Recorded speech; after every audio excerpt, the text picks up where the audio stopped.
বলছেন যে তুমি আমাকে নিয়ে চিন্তা করিও না, আমার সৃষ্টিকুল নিয়ে তুমি চিন্তা করো। তোমার ভিতরে যে 3.5 হাত বডি আছে, এই বডির দিকে তাকাইলে আমি আল্লাহর খুঁজে পাইবা। বলেন না সুবহানাল্লাহ। আমাদের ভিতরে যে আল্লাহ আছে, এটা কি অবিশ্বাস্য না বিশ্বাস আছে? আল্লাহর যদি দয়া না থাকতো আপনি আমি মসজিদে আসতে পারতাম না? কথা বলার সুযোগ আছে, আমাদের নিঃশ্বাস নেওয়ার সুযোগ আছে। তার মানে বোঝা যায় আল্লাহর দয়া ভালোবাসা আছে। এই মুশরিকরা তখন তারা কি করতো? ইবাদত করত এই মূর্তি পূজার। 360টা মূর্তি যখন কাবার ভিতরে ছিল, তারা সবগুলো উলঙ্গ ছিল। সবগুলো কি ছিল? উলঙ্গ। আর কাবার ভিতরে যখন এই খুদাগুলো যখন সোজা করে একা একা দাঁড়াইতো না লাঠি বা বাঁশ দিয়ে দাঁড় করাইতে হয়? লাঠি আর বাঁশ দিয়ে দাঁড় করাইয়া খাড়া করাইতে হয়। এমন প্রশংসীয় অবস্থায় যখন রাসূল সাল্লাল্লাহু আলাইহি সাল্লাম দাওয়াত দিতে গেলেন, আবু জাহেল, উতবা, সাইবা, মুগীরা এদেরকে বলতে গেল, বলল, চাচা আপনি এই মূর্তি পূজাগুলো ছেড়ে দেন, মূর্তি পূজার ইবাদত ছেড়ে দেন, আল্লাহর ইবাদত ধরেন। তখন আবু জাহেল বলতেছে, তোমার আল্লাহ কয়জন? বলবেন না সুবহানাল্লাহ? তোমার আল্লাহ কয়জন? তোমার আল্লাহ কি ঘুমা? তোমার আল্লাহ কি খা? তোমার আল্লাহ কি আমাদের দেখে? কয়টা বলো। অতএব শুনো মুহাম্মদ, আমাদের ক্ষুধা হলো 360টা। তুমি এক আল্লাহর ইবাদত ছাইরা দিয়া তুমি আমাদের দলে আইসা পড়ো। বলেন না নাউযুবিল্লাহি মিন যালিক। মানে কি? এর ক্ষুধা হইতেছে বেশি, আর আমাদের আল্লাহ কয়জন? একজন। তার মানে একজন তো আর 360-এর কাছে কিছু না, কিছু। এই প্রশংসা তখন বলতে শুরু করে দিল। তখন আবু জাহেলকে বারবার বলতেছে, চাচা আপনি আমার ধর্মে আসেন। তখন চাচা বলে যে, ভাতিজা তুমি আমাদের ধর্ম তুমি পালন করো, আমাদের ধর্মের চুলকানি দিও না। কারণ নবী যে বংশে জন্মগ্রহণ করেছেন, সে বংশ হচ্ছেন পৃথিবীর সর্বশ্রেষ্ঠ বংশ। বলেন না সুবহানাল্লাহ। সে বংশ হচ্ছে কুরাইশ বংশ। আর নবী যেখানে জন্মগ্রহণ করেছেন সেখানে তাদের গোষ্ঠী, আমরা যেটা বলি গোষ্ঠী, অনেক অনেক। তার মানে এখান থেকে আল্লাহ তাআলা কাকে তৈরি করছেন? আমাদের নবী হযরত মুহাম্মদ রাসূলুল্লাহ সাল্লামকে পাঠাইছেন। যদি একজন গরিবের বাড়িতে যদি পাঠাইতো, তার কথা মানতো না, তারে মারতো। আর যে বড় লোকের ঘরে যে তৈরি হয়েছে, এরা মারতে গেল, কথা বলতে গেল, আগে তার বাপ দাদার দিকে কি তাকাইতে হয়। একে যে একটা কথা বলবো, ওর পিছনে তো দাদা আছে, বাবা আছে, ধরলে বললে তোর অবস্থা খারাপ করে হারাম। এজন্য আল্লাহ তাআলা নবীরে কোথায় পাঠাইছেন? বড় বংশের গোষ্ঠীর মধ্যে আল্লাহ তাআলা পাঠাইলেন। এই কথার জবাবে তখন আল্লাহ তাআলা বলতেছে যে, এই কথাগুলো বলা শেষ, তখন আল্লাহ তাআলা রব্বুল আলামিন নবীকে জানাইতেছে, রাসূল আপনি তাদেরকে জানিয়ে দেন, এখনো কিন্তু সূরা নাজিল হয় নাই। সূরা নাজিল না হওয়ার প্রশংসায় এই আলোচনাগুলো হয়ে গেছে। তখন নবীকে বলতেছে আল্লাহ তাআলা বলতেছে নবীকে, হে রাসূল আপনি এদেরকে এই বিষয়গুলো জানিয়ে দেন। কি বলবেন? আল্লাহু আহাদ আল্লাহুস সামাদ লাম ইয়ালিদ ওয়া লাম ইউলাদ ওয়া লাম ইয়াকুল লাহু কুফুয়ান আহাদ। বলেন না সুবহানাল্লাহ। যদি কোনো ব্যক্তি এই সূরাটা একবার তেলাওয়াত করে, 10 পারার কোরআন সওয়াব তার আল্লাহ আমলনামায় পৌঁছায় দিবে। সুবহানাল্লাহ। 10 পারা। যদি কেউ 2 বার তেলাওয়াত করে, 20 পারা তেলাওয়াত করার সওয়াব আল্লাহ তার আমলনামায় ঢুকাই দিবে। বলেন না সুবহানাল্লাহ। আর যদি 3 বার পড়ে, পুরা কোরআনের তেলাওয়াতের সওয়াব তার আমলনামায় আল্লাহ পৌঁছায় দেয়। বলেন না সুবহানাল্লাহ। এই কোরআন তেলাওয়াতের সূরা ইখলাসটা 1 মিনিট সময় লাগে না 3 বার পড়তে, কিন্তু সওয়াব কি? পুরা কোরআনটার যত সওয়াব তেলাওয়াত করতেন, সকল সওয়াব আপনার কি আমলনামায় দেওয়া হবে। যদি 3 বার পড়েন 1 কোরআন খতম, 6 বার পড়লে 2 কোরআন খতম, 9 বার পড়লে 3 কোরআন খতম। আর যদি 10-11 বার পড়েন আল্লাহ তাআলা রব্বুল আলামিন আপনার জন্য আল্লাহ তাআলা জান্নাতের একটা বাগান তৈরি করে রাখবে। সুবহানাল্লাহ। তাহলে এই সূরার ফজিলত বেশি না কম? বেশি। আবু জাহেল উতবা সাইবা যখন মুগিরা তখন ডাক দেয়, বলো রাসূল, আমাদের খোদা হইল 360 জন, আপনি কেন একজনের ইবাদত করবেন? তার ইবাদত ছেড়ে দিয়ে আপনি আমাদের দলে যোগ দিয়ে দেন। আল্লাহ তাআলা রব্বুল আলামিন নবী পয়গম্বরকে জানিয়ে দেয়া বললেন, কুল হুয়াল্লাহু আহাদ। ও নবী আপনি জানিয়ে দেন। কুল বলে দিলেন, কুল ও নবী বলেন, কুল হুয়াল্লাহু আহাদ, আমি আল্লাহ এক, আমার কোনো সঙ্গী সাথী নাই। সুবহানাল্লাহ। আবু জাহেল বলে, ও মুহাম্মদ, আপনার আল্লাহ একজন যদি হয়, আপনার আল্লাহর কোনো সৈন্য নাই, বাহিনী নাই, আপনার আল্লাহ কি জন্ম হয়েছে কি? আপনার আল্লাহর কি বাবা আছে নাকি, মা আছে নাকি, স্ত্রী আছে নাকি? এই কথা যখন আবু জাহেল উতবা সাইবারা বলতে লাগলেন, তখন আমার আল্লাহ ডাক দেয়া বলেন, ও রাসূল জানিয়ে দেন, আমি আল্লাহ এক, আমি আল্লাহর কোনো শরীক নাই, আমি আল্লাহ কারো মুকাফিকি নয়। সুবহানাল্লাহ। আল্লাহ তাআলা পরের আয়াতের মধ্যে বলে দিলেন, কুল হুয়াল্লাহু আহাদ আল্লাহুস সামাদ, আমি আল্লাহ তাআলা কারো মুকাফিকি নয়, সবাই হইল আমার মুকাফিকি। সুবহানাল্লাহ। এই কথা যখন রাসূলকে জানায় বললেন, আবার বললেন, লাম ইয়ালিদ ওয়া লাম ইউলাদ ওয়া লাম ইয়াকুন লাহু কুফুয়ান আহাদ। রাসূল আপনি জানিয়ে দেন, আমি কারো কাছ থেকে জন্মগ্রহণ করি নাই, আমি কাউকেও জন্ম দিই নাই। সুবহানাল্লাহ। আল্লাহ বললেন, আমি জন্ম কাউকে দেই নাই, আমি জন্ম গ্রহণও করি নাই। আল্লাহ শুরু আছে, আল্লাহর কোনো শেষ নাই। আল্লাহ বললেন, লাম ইয়ালিদ ওয়া লাম ইউলাদ ওয়া লাম ইয়াকুল লাহু কুফুয়ান আহাদ। সুবহানাল্লাহ।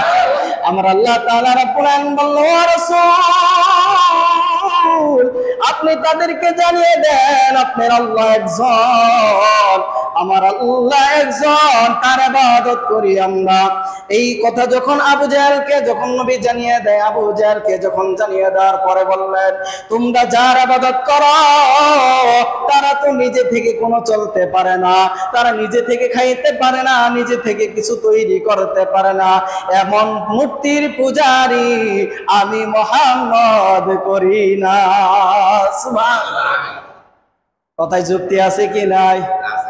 আবু জাহেল উতবা সাইবা যখন মূর্তি পূজা গুলো কাবার ভিতরে যখন 360টা ঢুকাইছিল উলঙ্গ অবস্থায় ন্যাংটা, তারা যখন তাদের দেবদেবী গুলো যখন উলঙ্গ অবস্থায় কাবার ভিতরে থাকলো, আর তারা সকলেই উলঙ্গ হয়ে ওই কাবা ঘরের দিকে তওয়াফ করতেন, বলেন না নাউযুবিল্লাহ।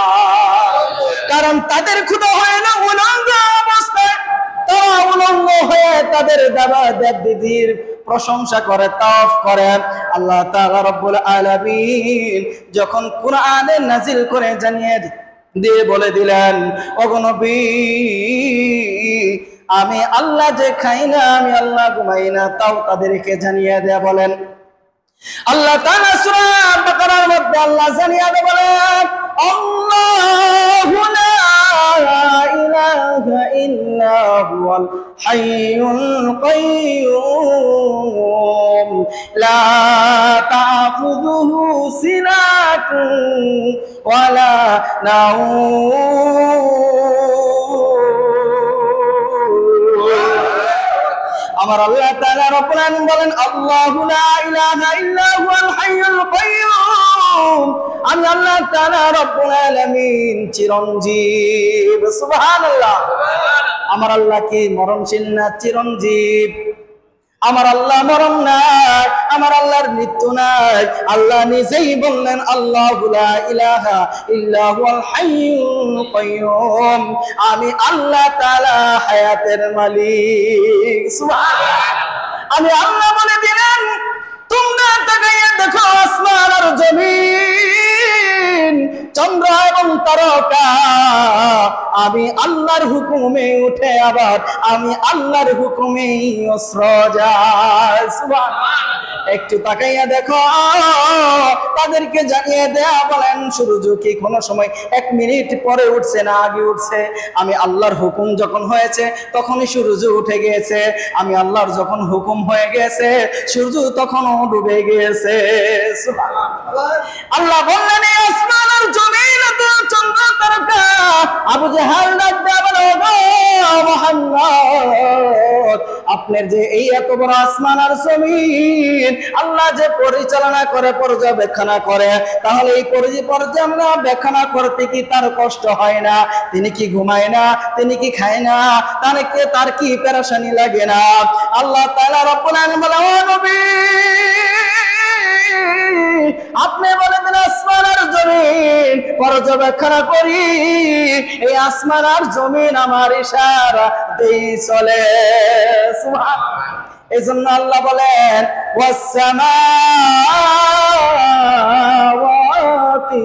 ওয়াল আরদ, এত বিশাল আসমান আর জমিনের মালিক আল্লাহ বলেন জমিন এবং আসমান, সমুদ্রের নিচের তলদেশেও সকল প্রাণী, গাছপালা এবং নদী নালা যা কিছু আছে, পশু আছে, পাখি আছে, সব কিছু আমার আল্লাহর ইবাদত করে, শুধু মানুষ ইবাদত করে না।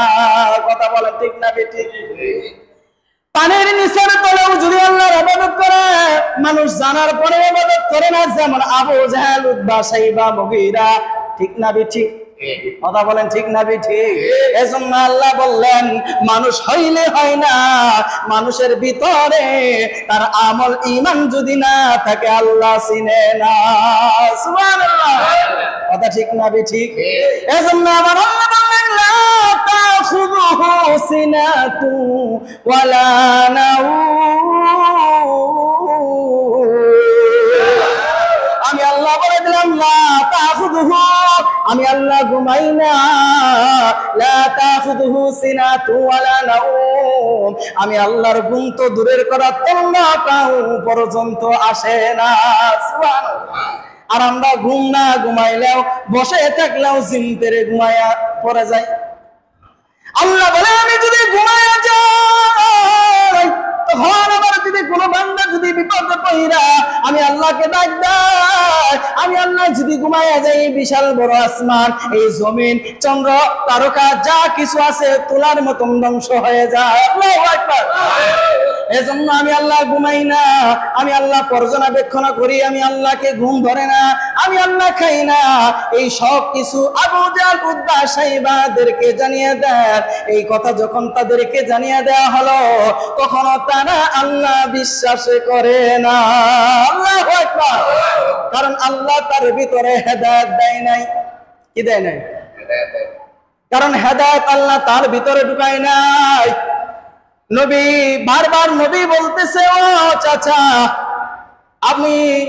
আপনি শুধু একবার কালেমা পড়েন, লা ইলাহা ইল্লাল্লাহু মুহাম্মাদুর রাসূলুল্লাহ সাল্লাল্লাহু আলাইহি ওয়াসাল্লাম। ওগো চাচা, একবার যদি কালেমাটা পড়ে নেন, আমি আল্লাহ তাআলা রাসূল কাল কিয়ামতের দিন আপনার জন্য শাফাআত করব। বলেন না সুবহানাল্লাহ। আল্লাহ বললেন না মানে কিছু নাই, লা ইলাহা একজন আছে। আল্লাহ বলেন লা ইলাহা ইল্লাল্লাহু মুহাম্মাদুর রাসূলুল্লাহ, তার সাথে তার মুহাম্মদ তার বন্ধুকে যোগ করে দিলেন। সুবহানাল্লাহ। এমন নবীর উম্মত হতে পেরে আমরা খুশি না বেজার? এজন্য আমার আল্লাহ বললেন এমন নবীর সাথে তোমরা সহবতে থাকো, এমন নবীর সুন্নত মতে চলো, এমন নবীর কথা মতে চলো, যার কথা শুনলেও লাভ, যার কথা মানলেও লাভ, যার কথা মানার পরেও তোমরা কাল কিয়ামতের দিন, কঠিন মুসিবতের দিন আমি আল্লাহ নবীর খাতিরে জান্নাতে পৌঁছায়া দিব। আল্লাহ দিবে কি দিবে না? এজন্য আমার আল্লাহ ডাক দেয়া বলে, ওগো প্রিয় নবী হাবিব, জানে এদের ভিতরে কোনো হেদায়েত নাই। নবী বারবার বলে, ওগো চাচা, একদিন গাছের আড়ালে নিয়ে তাকাইয়া বললেন, গাছের পাতার মধ্যে কি লেখা আছে? আবু জাহেলকে ডাক দিয়া বলে, ওগো চাচা, ওই যে গাছের ভিতরে গাছের পাতার মধ্যে কি লেখা আছে? আবু জাহেল তখনও বলে, তোর নাম আর ওর নাম লেখা আছে। বলেন না নাউজুবিল্লাহ, ওর নাম আর তোর নাম লেখা আছে। এখনো বলে না যে তোমার নাম আর আল্লাহর নাম সেখানে লেখা আছে। কত কৌশল করছে, তারপরও সে অবলম্বন করে নাই। কারণ কেন? তার ভিতর কি নাই? হেদায়েত নাই। আল্লাহ বলতেছেন, হুদাল লিল মুত্তাকিন। আমার আল্লাহ বললেন, এটা এমন একটা কিতাব, যালিকাল কিতাবু লা রাইবা ফীহি হুদাল লিল মুত্তাকিন। এই কিতাবের সন্দেহ পর্যন্ত করা যাবে না। আল্লাহ তো কোরআনের মধ্যে সূরা ইখলাস নাজিল করেছে, কিন্তু আবু জাহেল, উতবা, শাইবা, মুগিরা, ফিরআউন কেউ বিশ্বাস করতো না। কথা ঠিক না বেঠিক? কেউ বিশ্বাস করতো না। আল্লাহ বলেন, এমন একটা কিতাবের মধ্যে কেউ বল ধরতে পারবে না। এবং কি আমি আল্লাহ যার ভিতরে হেদায়েত দেই, সে যদি মহাতলের দেশেও যদি পানির গভীরেও যদি থাকে, আমি আল্লাহ তার কাছে হেদায়েত পৌঁছায়া দেই।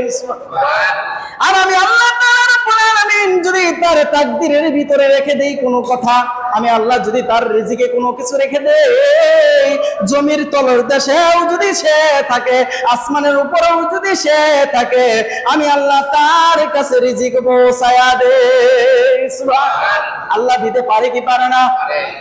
এজন্য আল্লাহর পরিচয় আল্লাহ নিজেই তুলে ধরলেন।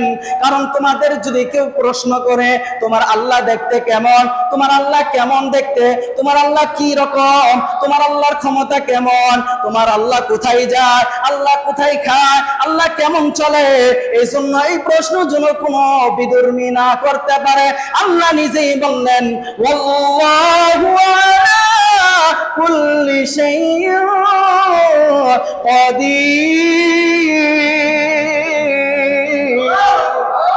আমার আল্লাহ তাআলা সূরা বাকারার শেষ দিকে বলে দিলেন, ওয়াল্লাহু আলা কুল্লি শাইইন কাদির। আমি আল্লাহর উপরে কারো ক্ষমতা নাই। বলেন না সুবহানাল্লাহ। আমি আল্লাহর উপরে কারো ক্ষমতা চলে না। আমি আল্লাহ যার উপরে ক্ষমতা প্রয়োগ করি, সেই আমার মুকাফেক্ষী। সুবহানাল্লাহ। আল্লাহর সাথে পাল্লা দিতে গেলে কেউ থাকবে? তাহলে শুনে নেন, ফেরাউন, সে ফেরাউনও নিজেও আল্লাহ তাআলা দাবি করেছিল, বলেছিল, ফেরাউন বলছে, আনা রাব্বুকুমুল আলা, আমি হইলাম আল্লাহ।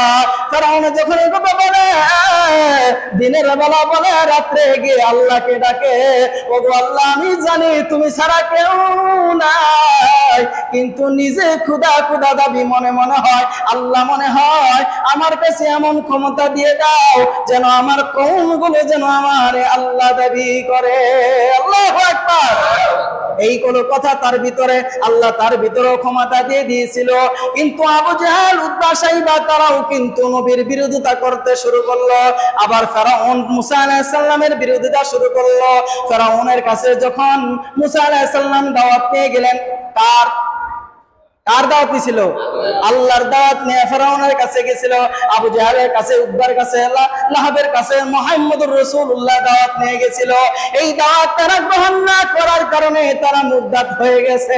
কথা বলেন ঠিক না? আর আমরা যতগুলো শুনি আর মানি না, কিন্তু আমাদের দিল মারা গেছে।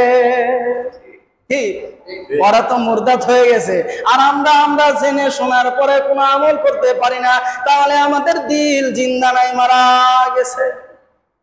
কি কথা ঠিক না বিটি? হযরত মুহাম্মদ রাসূলুল্লাহ সাল্লাল্লাহু আলাইহি সাল্লামের সময় যখন সাহাবারা যুদ্ধ করতে গিয়েছিলেন, শত শত হাজার হাজার কাফেররা সৈন্যবাহিনী দাঁড়ায় রয়েছে। এর মধ্যে একজন সাহাবা দাঁড়ায়া বলে, ওগো রাসূল, আপনি যদি হুকুম দেন আমি একাই এই মুরতাদের সাথে যুদ্ধ করব।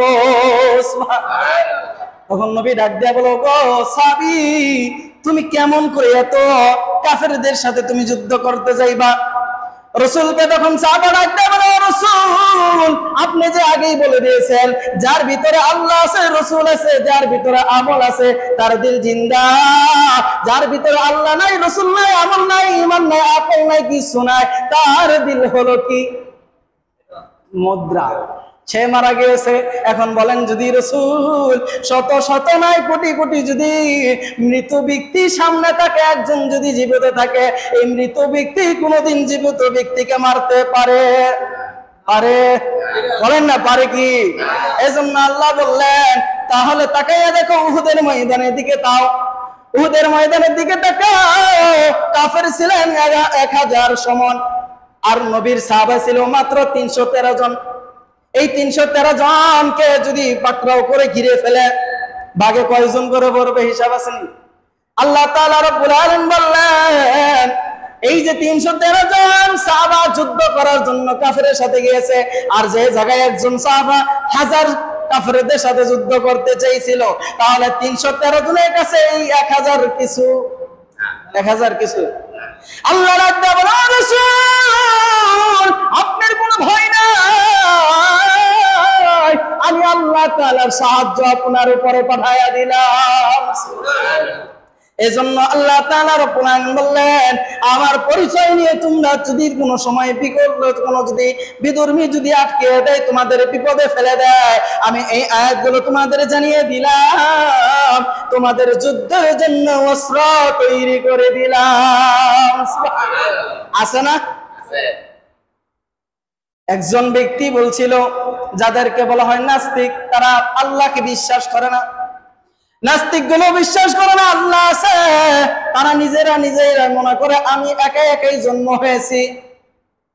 সে নিজে নিজে চিন্তা করে আমি একাই জন্ম হয়েছে, আমার পিছনে কেউ জন্মগ্রহণ করাই নাই। নাস্তিকরা এই কথা বলে। একদিন তো হযরত আবু হানিফা রাহমাতুল্লাহ আলাইহির কাছে একজন ব্যক্তি এই নিয়ে তর্ক বিতর্ক শুরু করে দিলেন। বড় মজবা শুরু হয়ে যায়, অনেক বড় বড় আলেমরাও ছিল, পণ্ডিতরাও ছিল। তাদের মধ্যে একজন ব্যক্তি বলে তোমার আল্লাহ আছে কি নাই তো দেখা যায় না, তোমার আল্লাহ যদি থাকে তাহলে আমাদের একটু দেখাও। এই কথা আবার আমাদের ইমামে আজম আবু হানিফা রাহমাতুল্লাহ আলাইহির কানে যখন পৌঁছায় গেলেন, তিনি এই কথার চ্যালেঞ্জ ছুড়ে দিলেন। তখন এটা সে গ্রহণ করে নিলেন। গ্রহণ করার পরে কুফা নগরে সেখান থেকে সে রওনা দিতে শুরু করলেন। হযরত আবু হানিফা রাহমাতুল্লাহ আলাইহি, তার আগের নাম ছিল নুমান ইবনে সাবিত, সেই চ্যালেঞ্জ যখন গ্রহণ করলেন, গ্রহণ করার পরে যখন সে এর সাথে মোকাবেলার জন্য যাবেন, সামনে বিশাল বড় একটা নদী হয়ে গেলেন। নদীর মধ্যে আপনার পারাপার হবে এমন কোনো নৌকা নাই, এমন কোনো যাতায়াতের কোনো ব্যবস্থা নাই। ব্যবস্থা না থাকলে নদীর মাঝখান থেকে একটি গাছের ডুম ভেসে আসলো। ভেসে আসার পরে যখন আবু হানিফা রাহমাতুল্লাহ আলাইহি নদীর ধারে যখন দাঁড়িয়ে রইলেন, নদীর ধারে যখন দাঁড়িয়ে থাকার পরে ওই ডুম একে একে আসলেন। আসার পরে যখন ডুমটা আবার নৌকা হয়ে গেলেন, নৌকা হয়ে যাওয়ার পরে সব কারুকার্য সুন্দরভাবে হয়ে গেল। এরপরে যখন আবু হানিফা রাহমাতুল্লাহ আলাইহি সেখানে এসে অবস্থান করে, নদী পার হয়ে গেলেন। সুবহানাল্লাহ। এরপরে পার হয়ে গেলেন। এর আগে থেকে ইহুদি ডাক দেয়া বলে দেখো তোমাদের যে ব্যক্তি তোমাদের বড় আলেম, সে তো পারবে না, বিদায় সে লেট করতেছে, সময় নিতেছে, আসতে পারে না। এজন্য এই কথা বলতেই হযরত আবু হানিফা রাহমাতুল্লাহ আলাইহি দাঁড়িয়ে গেলেন। সুবহানাল্লাহ। তখন সে দাঁড়িয়ে যাওয়ার পরে যখন এই বিধর্মীকে ডাক দেয়া বলে ও ভাই আমি তো লেট করতে পারি না, আমার কাহিনীগুলো আমি আপনাকে আগে জানিয়ে নেই। কি কথা বলবেন? আমি জানি আপনি পারবেন না, বিদায় আপনি লেট করে এসেছেন, এখন শুধু বলবেন মাপ চাই, ক্ষমা চাই, আমি পারবো না, সময় তো শেষ। এই কথা যখন বলার পরে যখন নদীর ধার থেকে বললো আমি যখন আসলাম কোনো আসার কোনো যানবাহন নাই, একা একটা নদীর ধারে আসলো একটা ডুম্বু, একটা ঝুম আসার পরে গাছ, সেখানে ফেরে একাই নৌকা হয়ে গেল, পার হয়ে গেলাম। এখন বিদুর্মীর মাথায় তো চক্কর বাড়ি, তখন বলে কেমন করে সম্ভব, গাছ কিভাবে আবার নৌকা হয়ে যা? একা একাই কি সম্ভব এই গাছ থেকে কেউ নৌকা তৈরি হয়? তখন আবু হানিফা রাহমাতুল্লাহ আলাইহি ডাক দেয়া বলেন, ওরে গাদা, তুমি যদি এটা শুধু তোমার মাথায় ব্রেনটে ধরে না যে গাছ একা একা থেকে নৌকা হয়ে যেতে পারে, তোমার ব্রেনটে কি ধরে না এই আসমান জমিন একা একাই হওয়া সম্ভব নয়, তার পিছনেও একজন আছে। আছে কি নাই? আল্লাহ বলে আসমান আর জমিন এমনি এমনি হয় নাই, এই আসমান জমিন চন্দ্র তারকা একাই একাই হয় নাই, তুমিও একা একাই হও নাই, আল্লাহ তোমারে তৈরি করছে বিদায় তুমি এসেছো। বলেন না সুবহানাল্লাহ। এই হচ্ছে আল্লাহর পরিচয়। আল্লাহ তাআলা রাব্বুল আলামিন বললেন, আমার পরিচয়ের মধ্যে হচ্ছে একত্রবাদ, এই হচ্ছে তাওহীদি। তাওহীদ যার ভিতরে আছে তারা কোনোদিন ঈমান থেকে গাফিল হতে পারে না। সুবহানাল্লাহ। যার ভিতরে আল্লাহর বিশ্বাস আছে, যার ভিতরে রাসূলের বিশ্বাস আছে, যার ভিতরে রাসূলের মহব্বত আছে, যার ভিতরে রাসূলের সুন্নাত আছে, সে কোনোদিন যত বড়ই শত্রু আসুক, যত বড়ই বিধর্মী আসুক, আপনি একবার হলেও বলবেন আমার আমল নাই ঠিক আছে, কিন্তু আমার আল্লাহ একজন, আমি শেষ নবীর উম্মত, এটা বলতে দ্বিধা করবেন না। সুবহানাল্লাহ। আল্লাহ যে আমাদেরকে এই নবীর শেষ নবীর উম্মত হিসেবে দুনিয়াতে পাঠাইছেন, এর জন্য খুশি না বেজার? খুশি থাকলে বলেন না আলহামদুলিল্লাহ। যে নবীর উম্মত হওয়ার জন্য শত শত নবীরা দোয়া করছিল, আর আপনি আমি দোয়া ছাড়াই হয়ে গেছি। বলেন না সুবহানাল্লাহ। যে নবীর উম্মত যতক্ষণ পর্যন্ত জান্নাতে ঢুকবে না, ততক্ষণ পর্যন্ত অন্য নবীরাও জান্নাতে ঢুকতে পারবে না। সুবহানাল্লাহ। তাহলে কত বড় মর্যাদা! আর মর্যাদাবান আমরা মানুষ হয়ে, উম্মত হয়ে যদি মর্যাদাবান কাজ না করি, তাহলে কি কাজটা ঠিক নবী ঠিক? বলেন। আমি শেষ নবীর উম্মত, আমার একটা সাইনবোর্ড আছে, কিন্তু আমার কি নাই? কাজ নাই, আমল নাই। আমি যেমন ভাবে চলতেছি, আমার মন যেমন চায় আমি সেভাবেই চলি। আল্লাহ এটাও বলছে, তোমার মন যেভাবে ঘুরাইতেছো না, এই গ্রিলের মতন আমিও আল্লাহ তাআলা কাল কিয়ামতের দিন বিচার হওয়ার পর জাহান্নামের ভিতরে তোমার মনটাকে এমন ভাবে ঘিরাবো, আমি ঘুরিয়ে ঘুরিয়ে আমি আল্লাহ তাআলা তোমার জাহান্নামের ভিতরে নিক্ষেপ করব। বলেন না নাউযুবিল্লাহ। কারণ এমন কোন সুযোগ নাই যে আপনি আল্লাহ তাআলার কাছ থেকে বাহিরে যাওয়ার মতন আছে। আল্লাহকে বিশ্বাস করতে হবে, আল্লাহর একত্রবাদ বিশ্বাস করতে হবে, আল্লাহ তাআলা তাওহীদ বিশ্বাস করতে হবে, আল্লাহ তাআলাকে বিশ্বাস করতে হবে।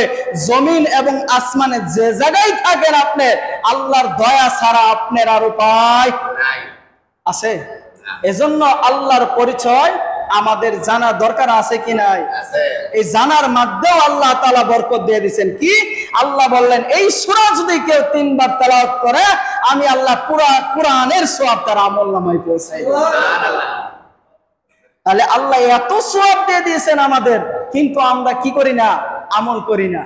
আপনি যদি প্রত্যেক নামাজে 5 ওয়াক্ত নামাজের বেলায় যদি আসেন, 3 বার যদি পড়েন, 5 ওয়াক্ত নামাজে 5 বার যদি এইভাবে পড়েন, 3 × 5 = 15, তাহলে আপনি 5 বার কোরআন খতমের সওয়াব পাইতেছেন। বলেন না সুবহানাল্লাহ। যা আপনার আমার জন্য অসম্ভব।